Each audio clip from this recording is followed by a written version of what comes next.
Most people can't control their thoughts for 7 consecutive hours, let alone 7 days. They think they can, but within minutes, their mind becomes a wild horse running in every direction except the one they choose. What if I told you that this lack of mental discipline is the single reason why your life looks exactly the way it does right now? You see, there's an invisible training ground that exists in every moment of your existence. It's not in some fancy meditation retreat or therapy session. It's right here, right now, in the space between your ears. This training ground operates like an ancient warrior's dojo. Every thought that enters is either strengthening your spirit or weakening it. There's no neutral ground. In a traditional dojo, a master watches every movement, corrects every stance, demands perfection in every strike. But in the dojo of your mind, you've been training without a master. You've allowed sloppy thinking, undisciplined mental habits, and chaotic internal dialogue to run wild. The result? Your outer world reflects this inner chaos perfectly. Today, you become your own mental sensei. You learn to treat your consciousness like sacred ground where only the most worthy thoughts are allowed to enter and take root. This isn't about positive thinking or affirmations. This is about mental warfare at its highest level. This is about recognizing that your thoughts aren't just random electrical impulses in your brain. They're the architects of your reality, the invisible hands that shape everything you experience. The ancient masters knew something we've forgotten. Discipline the mind, and you discipline your entire existence. Let the mind run free, and your life becomes a series of accidents happening to you rather than victories you consciously create. Have you ever wondered why some people seem to effortlessly attract success while others struggle despite working twice as hard? The answer lies not in their actions, but in the invisible thought patterns that run like background programs in their consciousness 24 hours a day. Your thoughts don't just describe your reality, they literally construct it. Every repeated thought becomes an emotional frequency. That frequency influences every decision you make, every word you speak, every opportunity you notice or ignore. These decisions accumulate into habits, and these habits crystallize into the circumstances you call your life. Think about your relationship with money for a moment. If your dominant thought pattern is, "I never have enough," watch how this single belief system operates like a virus in your consciousness. It makes you notice scarcity everywhere. It influences you to make small, fear-based decisions. It changes your body language when discussing opportunities. It affects the energy you bring into every financial conversation. People sense this scarcity frequency and respond accordingly. The universe, which is nothing but consciousness interacting with consciousness, mirrors this internal state back to you as external lack. The same principle governs your relationships. If your mental dojo is filled with thoughts like, "People always disappoint me," you unconsciously select evidence that confirms this belief. You interpret neutral actions as rejection. You attract people who match your internal frequency of disappointment. Your relationships become self-fulfilling prophecies of your dominant thought patterns. This isn't mystical nonsense. This is practical psychology operating at its deepest level.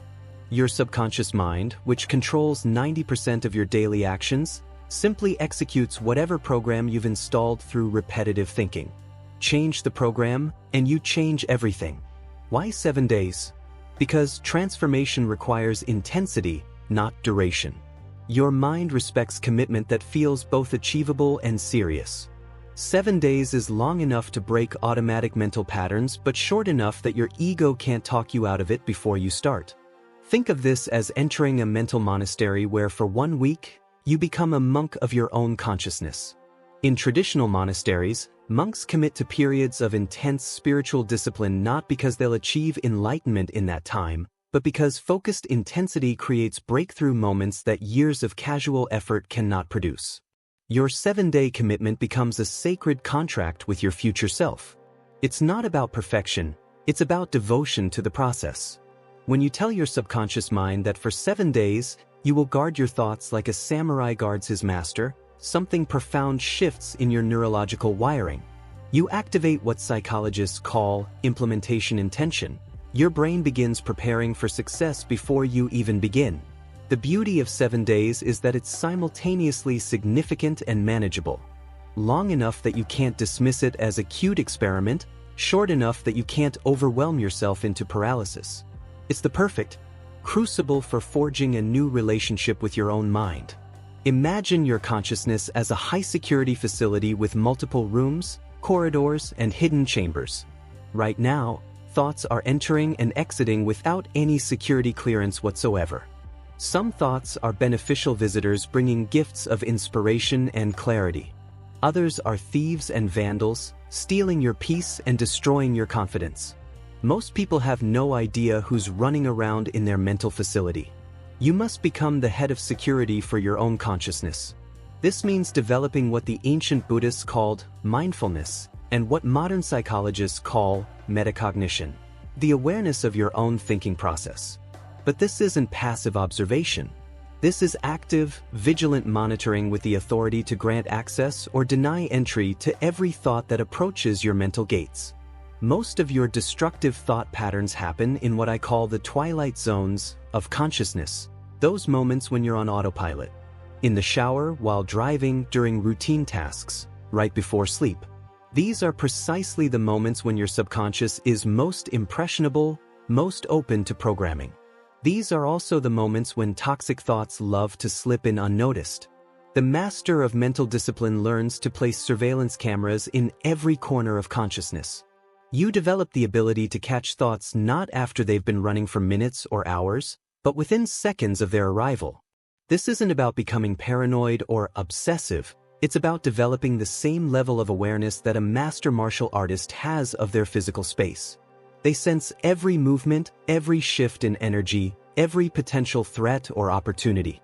Your internal dialogue, those conversations you have with yourself all day long, becomes your primary focus.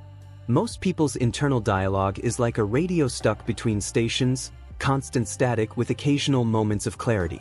You're going to tune this radio to broadcast only frequencies that serve your highest vision of yourself. The amateur tries to stop thinking negative thoughts. The master replaces them instantly with thoughts that serve their vision. Your mind abhors a vacuum. Remove one thought pattern and it will immediately fill the space with something else, usually something worse than what you removed. Replacement is an art form that requires preparation and practice. You cannot wait until you're in the middle of a negative thought spiral to figure out what you're going to think instead.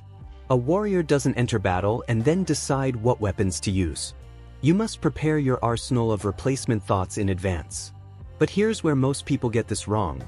They try to replace "I'm broke" with "I'm rich" and wonder why their subconscious mind rejects it like a bad organ transplant. Effective replacement thoughts must be believable bridges between where you are and where you're going. Instead of "I'm broke" to "I'm rich," try "I'm developing my wealth consciousness" or "I'm learning to recognize and create value." This is where anchor words become invaluable. An anchor word is a single, powerful term that instantly shifts your mental state and reminds you of your true identity. Words like sovereign, abundant, magnetic, unstoppable, or chosen. When a toxic thought enters your mental dojo, you don't need to construct elaborate counterarguments. You simply invoke your anchor word like a mantra, allowing its frequency to dissolve the lower vibration thought.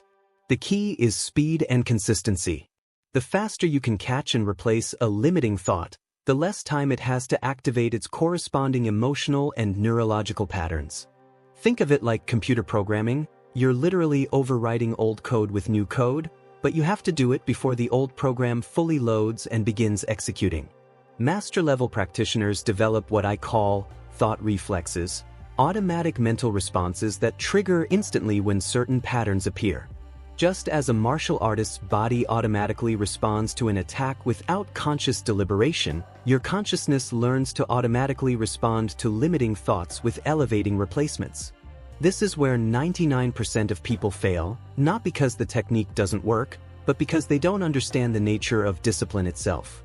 Discipline isn't about perfect execution, it's about perfect return. It's not about never falling down. It's about getting back up instantly every single time you fall. Your mind has been running chaotic thought patterns for years, maybe decades. These patterns have carved deep neural pathways like water carving canyons through stone. You cannot expect to redirect these patterns permanently in a few days. What you can do is develop the discipline to redirect them immediately every time they resurface. Think of training your mind like training your body at the gym. You don't go to the gym once and expect to be strong forever. You go consistently, and each session builds upon the previous one. Some days you feel strong, some days you struggle with weights that felt easy the day before. But you show up regardless of how you feel, and you do the work. Mental discipline operates on the same principle. Some thoughts will be easy to redirect, others will feel like trying to stop a freight train with your bare hands. The strength of the resistance doesn't matter, your response must be identical every time. Catch the thought, replace it immediately, return to your chosen mental state. The most important moment in this entire process is not when you successfully maintain positive thoughts all day. The most important moment is when you catch yourself 3 hours deep in a negative thought spiral and choose to start fresh instead of giving up.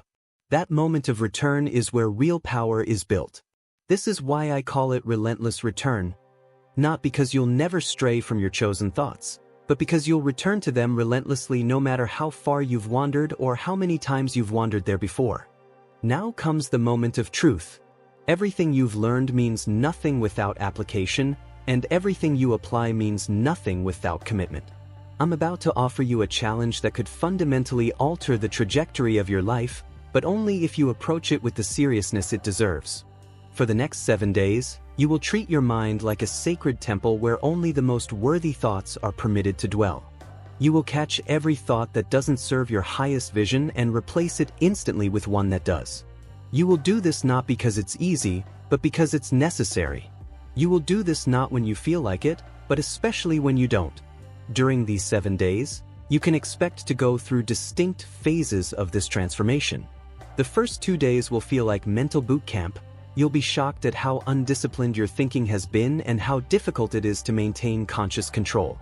This discomfort is not a sign that you're failing. It's a sign that you're finally doing the work that most people avoid their entire lives. Days 3 and 4 will feel like breaking through a barrier. Your mental reflexes will sharpen, your replacement thoughts will come faster, and you'll begin to notice subtle shifts in how you feel and how others respond to you. This is your consciousness beginning to operate at a higher frequency. Days 5 and 6 are where the magic becomes undeniable. You'll experience moments of profound clarity and inner peace that you haven't felt in years. Problems that seemed overwhelming will appear manageable. Opportunities you couldn't see before will become obvious. People will comment that something about you seems different. Day 7 is graduation day. You'll have proven to yourself that you can consciously direct your mental experience instead of being victim to whatever thoughts happen to arise. This proof becomes the foundation for everything that follows. But here's what I need you to understand. These 7 days aren't about creating a perfect life in 1 week. They're about giving you an undeniable taste of what becomes possible when you take sovereign control of your consciousness. They're about proving that your thoughts are not just things that happen to you, but tools you can wield with precision and power. You now stand at the threshold of your mental dojo, having learned the 4 pillars that separate mental warriors from mental victims. Like any dojo, this training ground exists not just for the duration of your formal practice, but as a permanent part of your consciousness. Every moment becomes an opportunity to strengthen your mental discipline or allow it to atrophy. The ancient masters understood something that our modern world has forgotten, that the battle for your life is won or lost in the invisible realm of thought long before it manifests in the visible realm of experience. Control your thoughts with the precision of a master swordsman, and you control your destiny. Let your thoughts run wild like an untrained soldier, and your life becomes a series of battles you never intended to fight. Your 7-day challenge begins the moment you decide it begins, not when conditions are perfect or when you feel ready. The dojo of your mind is always open, always waiting for you to enter with the respect and discipline it deserves. Remember this truth as you embark on this journey. Your reality isn't changed by what happens to you, it's changed by how you choose to think about what happens to you. Master this and you master everything.